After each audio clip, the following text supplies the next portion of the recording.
Good evening praise आज मैं आपसे बातचीत करना चाहती हूँ आज रात की प्रार्थना में। और आज मैं आपसे बातचीत करना चाहती हूँ कि हम में से हर कई लोग जो है प्रार्थना जो है वे बिल्कुल भी नहीं करते हैं। वो सच बात है कि वे जो है बाकायदा चंडे चर्च भी जाते हैं, वे संगति भी करते हैं, वचनों को पढ़ते हैं, बाइबल का अध्ययन भी करते हैं, फिर भी वे जो है उनका मन जो है प्रार्थना करने में नहीं लगता है। वो वचनों को यूँ ही पढ़ लेते हैं लेकिन फिर भी जो है उनका मन जो है प्रार्थना करने में नहीं लगता है गाइस। वे टोटल ही प्रार्थना नहीं करते हैं, केवल 5 मिनट या 10 मिनट की प्रार्थना को करते हैं। आपको 5 मिनट या 10 मिनट की प्रार्थना नहीं चलेगा गाइस। आप अगर एक विश्वासी बेटा बेटियां हैं, आप एक सेवा करना चाहते हैं तो आपको जो है 2 घंटा या 1 घंटा आपको परमेश्वर के साथ में समय व्यतीत करना पड़ेगा।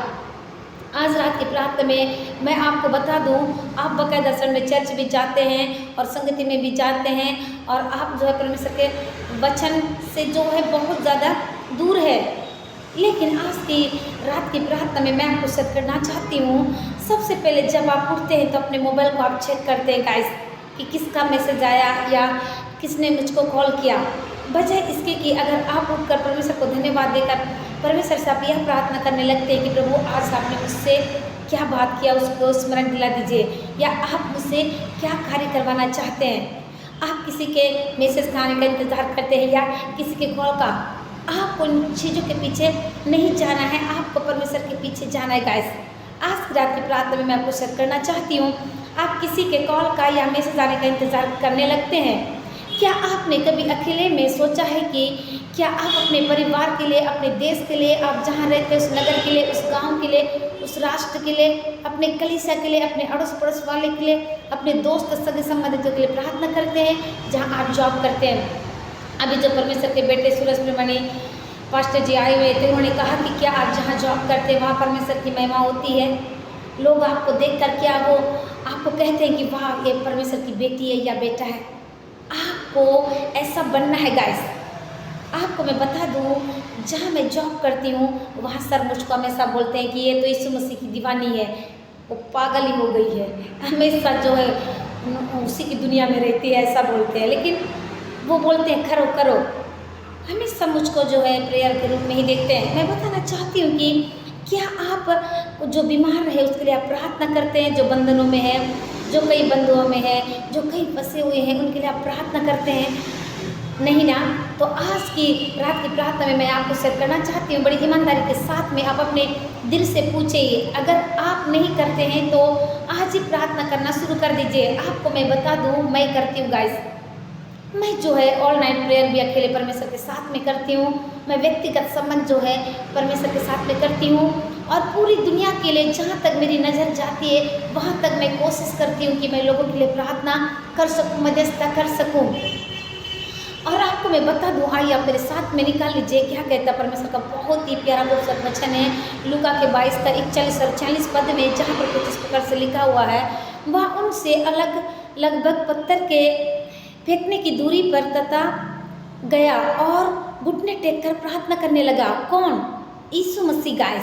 हम यहाँ देखते हैं प्रार्थना करने लगा और जब वह प्रार्थना करके उठा और चेलों के पास गया तो उसने क्या देखा कि वे जो है शोकित होकर सोने लगे। तब यीशु ने उनसे कहा, तुम क्यों सो रहे हो? उठो, प्रार्थना करो कि तुम परीक्षा में ना पड़ो। आमीन गाइस। यहाँ पर परमेश्वर का बहुत ही खूबसूरत वचन गाइस आज की रात की प्रार्थना में आपसे बातचीत कर रहे हैं। यीशु मसीह बहुत ही खूबसूरत तरीके से आपसे बातचीत कर रहे हैं। यीशु स्वयं कह रहे हैं कि स्वयं यीशु अपने चेलों से देख के कह रहे हैं कि यीशु स्वयं चेलों से अलग होकर जो है वे प्रार्थना करने लगते हैं गाइस। घुटने में आकर जो है वे प्रार्थना करने लगते हैं और घुटने टेक कर प्रार्थना करने लगते हैं। तब जो है यीशु ने देखा कि उसके चेले जो है दुखी होकर सो रहे थे। यीशु ने कहा, तुम क्यों सो रहे हो? उठो, प्रार्थना करो कि तुम परीक्षा में ना पड़ो। आमीन गाइस। यीशु मसीह बार बार हमेशा आपको और मुझको भी कहते हैं कि जागते और प्रार्थना करते रहो कि तुम परीक्षा में ना पड़ो। हर वक्त जागते और प्रार्थना करते रहो गाइस। हमेशा परमेश्वर जो है आपको और मुझको पहले से ही वो चेतावनी देते हैं कि आप जो है परीक्षा में ना पड़ो, इसलिए प्रार्थना करो, निरंतर प्रार्थना करो।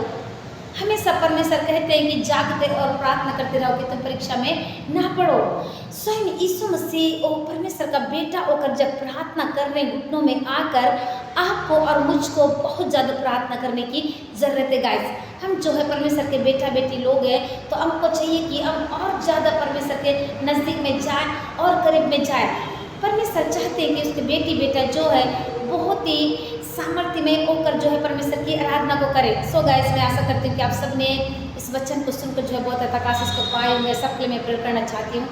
धन्यवाद धन्यवाद जीवन के देने वाले सामर्थ्य में प्रभु यीशु मसीह, बहुत ही प्यारा खूबसूरत वचन से आपने बातचीत किया। आज का जो सब्जेक्ट है पिता प्रार्थना, यदि किसी का प्रेयर लाइफ बहुत दूर है प्रभु, वो चर्च भी जाते हैं, वचनों को पढ़ते संगति भी जाते हैं, फिर भी जो है आपसे दूर है पवित्र आत्मा, वे केवल 5 मिनट 10 मिनट की प्रार्थना करते प्रभु, उनको और भी आपके साथ पिता संबंध, गहरा संबंध रखने के लिए सहायता करिए। इस समय जितने लोग मुझे देख रहे हैं देश विदेश दुनिया के कोने से, जहाँ कहीं से भी प्रभु मुझे देख रहे हैं, मैं आशा करती हूँ कि इस वचन को सुनकर उनका जीवन बदल रहा है। प्रभु इस समय जितने लोग मुझे देख रहे हैं सुन रहे, मैं आशा करती हुए आशीषित हो रहे प्रभु। इस समय कई लोग बहुत ज़्यादा डिप्रेशन में हैं पिता, कई प्रकार की तनावों से परेशानियों से होकर गुजर रहे, बीमारियों से होकर गुजर रहे, उनके परिवार में प्रभु सहायता करिए। कई लोग आत्महत्या के विचार में है, कई लोग दुष्ट आत्मा के बंधनों में है प्रभु, आप उन्हें छुड़ा लीजिए प्रभु। कई लोग पवित्र आत्मा बहुत ही एक दूसरे के विरोध में पिता परमेश्वर वो विरोध में है प्रभु, उनकी सहायता करिए। कई लोग विरोधी से होकर जा रहे हैं, कई लोग सत्तावा से होकर जा रहे हैं, उनको आप निकालिए पिता। इस वक्त पिता पवित्र आत्मा किसी का इंटरव्यू, एक अच्छा इंटरव्यू जाने के लिए सहायता करिए। इस समय कोई कोमा में है पवित्र आत्मा, जिनको आईसीयू में रखा गया, यीशु के नाम से आईसीयू से बाहर निकालिए। इस समय कोई अंदरूनी गाँव बाहरी गाँव चंगे हो जाए। यदि किसी ने पिता बहुत ज़्यादा टेस्ट पहुँचाया किसी के हृदय को, तो क्षमा करने का हृदय को दीजिए। ओ माता पिता के बीच में, भाई बहनों